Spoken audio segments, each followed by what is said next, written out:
What's up, guys? If you did not know already, I have spent 10 years in the South Carolina Department of Corrections. That's the same Department of Corrections Alex Murdaughs is serving his 2 life sentences in. Right now, he is at Kirkland Correctional Institution. I have personally been to Kirkland Correctional Institution 2 times, so I want to react to a brief news clip about Alex Murdaughs and how the first week of his life sentence has gone. Let's just see how accurate it is. In the meantime, I want to bring in Larry Levine, who is, listen, he knows everything. He spent 10 years in multiple federal prisons at several different security levels. He's now the director of Wall Street Prison Consultants and Coaching, which trains people how to survive behind bars. So Larry, he's under around-the-clock surveillance, we hear, and he is segregated. He is now 7 days in. Can you tell me if he is even slightly settled, what stage he might be at, and what the process is for all the testing that he's going through right now? Well, it's not like this guy came in off the street, because he was in the county jail for a substantial amount of time. Yeah. So he kind of understands incarceration. But he's probably wondering, because he's in the dark. Yeah, they're going to test him, but he's wondering what's going to happen next. And yeah, I agree on that. He has spent a little time in the county jail, which is it's a good introduction when you're talking about just losing your freedom and learning how to deal and cope with that in general. But it's definitely a big difference still from actual prison. So yeah. remember, he's in a diagnostic and classification center. So they're running him through, you can bet, mental classification, psychological testing. They're doing the quickest physical known to man to make sure he is in whatever physical shape he's in. Yeah, and I've been through those tests myself, again, about 2 times. They are pretty quick. They're not very thorough, but they are pretty quick. What they'll do, and they'll, each one takes place on a certain day. They'll come and grab you out of your cell. They'll bring you up there to meet with, let's say, just a medical doctor. They'll the usual things: take your blood pressure, put the stethoscope to you, just ask you if you have, check your ears, ask if you have any problems that you feel, ask if you take any medication, and if you do, they'll get that sorted out. Check your height, check your weight, and that's really about it. That's as extensive as it goes.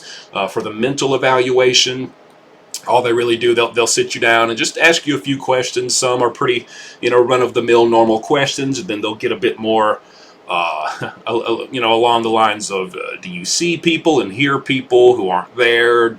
I specifically being asked one time, do you believe Superman is real? So that kind of threw me off, but I guess it's questions they have to ask, but that's how that goes. They're discussing with him his work history, what type of work that he may be able to do. So they're just running him through sort of the same tests over and over to see if he changes his story. And but I people say, does he get to come out of his cell? Like, is it like a day trip for him to go to different parts of the jail, which, when you're just dead with boredom? Or do they come into his cell and do this? Is he stuck in that cell for meals and interviews and classification tests and all that until he gets that 1 hour of rec and maybe a shower? 1 hour of rec, yeah, right. They lock the prison down at different points 24 hours a day. So if they really want to, they can grab him from his cell, take him out of the housing unit, and take him over to psych or medical or something. So I don't think that he's in there all day long.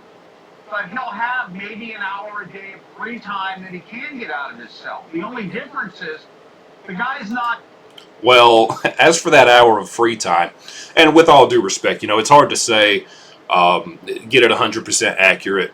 When you've been to a different prison or different prisons in a different state than this one, and the same would be for me if I was commenting on a prison, states away from where I've actually been. But he just, if you're it's 23 hours a day lockdown, and you get 1 hour to come out. Now, that's not that you just get let out for a whole hour and just do as you please. That's pretty much broken into, in the morning, you're going to get taken out of your cell to go to breakfast.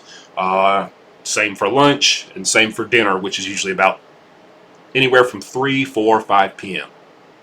Other than that, you're not coming out of your cell, and the first week they will be coming and grabbing you to do those evaluations we discussed. But once that's done, you're not coming out of your cell unless it's to go eat or to shower, which is on Mondays, Wednesdays, and Fridays.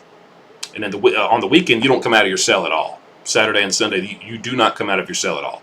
So, and as for the rec, you know, the 1 hour of rec, I can tell you, my last several years in prison, I might, not just me, you know, my dorm, my cell block, we might have been allowed to go outside for rec 2 times the entire year. So I don't know if they're getting an hour a day or hour a week. Not in GP, he's not in general population. He's in protected custody. So I guess his new best friend is whatever cop happens to be on shift who's Right. watching him. And it's a boring, lonely existence. Absolutely. If I Absolutely it is. And, you know, yeah, he's probably getting friendly with the guards, I would imagine. And there's some cool, you know, guards who you know, you can definitely have a little conversation and a little back and forth with. He probably is still getting some contact from other inmates, just because even when you're, see, he's on something called administrative segregation, admin seg. But there's a building dedicated to administrative segregation, and he's not going to be the only one. And there's numerous reasons why someone would be on that. Probably different from why he's on it. You know, someone could be in, you know, some type of physical danger with gangs, or, you know, something they've done or they've told. You know, that type of thing will cause them to also have to be on administrative segregation. So there's probably a cell block now. They're not going to have multiple people in one cell, so he still will be by himself in his cell, as will the others who are down there on administrative segregation too. But, you know, there's cracks and windows in the door where, you know, and it's a very echoey cell, nothing but concrete, and it's very easy to shout and talk and, you know, have some conversations with whoever is in the cells surrounding you. So you can probably do that too, and also an inmate will be coming by just to do the mopping and sweeping, you know, for a little bit each day. The guards don't really do that. You know, they'd rather let an inmate out. And an inmate is going to be all too glad to just get out of the cell for a little while and mop up and sweep up. So maybe have a little conversation with that guy too when he comes around. But other than that, he's right. It's very boring and very lonely, very isolated. And even if he feels he needs that at first, you know, I wouldn't be surprised if after a few months maybe on that, he's going to be itching to get out and just be around more people and just more human interaction. If it was him, I would want to go into population, but he doesn't have a popular Right. crime. Remember, this guy was a prosecutor too. His family were prosecutors. Good chance there's people in there with him that his family locked up, and they're looking for some payback. Yep, I could see that, and he might have helped lock them up too, because he was a part-time prosecutor too. Larry Levine, as always, I love talking to you. Your knowledge. Side note, I mean, maybe this is just me, but I don't even remember who my prosecutor was. You know, I mean, most guys are not going to trial. I know he did, but you know, most guys aren't really going to trial. They're going to take some type of plea deal, and I mean, there's just not really emphasis on who your prosecutor is. I don't know, maybe that's just me, but I could be looking at my prosecutor in the face, you know, from 10 years ago when that happened, and I wouldn't even know it was them. So I don't know, you know, maybe the other guys do, maybe he sticks out like a sore thumb, possibly. You know, that's just a side note there on that. So. Knowledge is just fascinating. I can't wait to have you back. Thanks, sir. Anytime, Ashley. Thank you for watching. Go to News Nation. Okay, so, yeah. Good stuff there. I mean, mostly accurate. I'm going to be making a video a little later today, and I'll post that this afternoon. I'm going to really be going into what exactly happens from day one.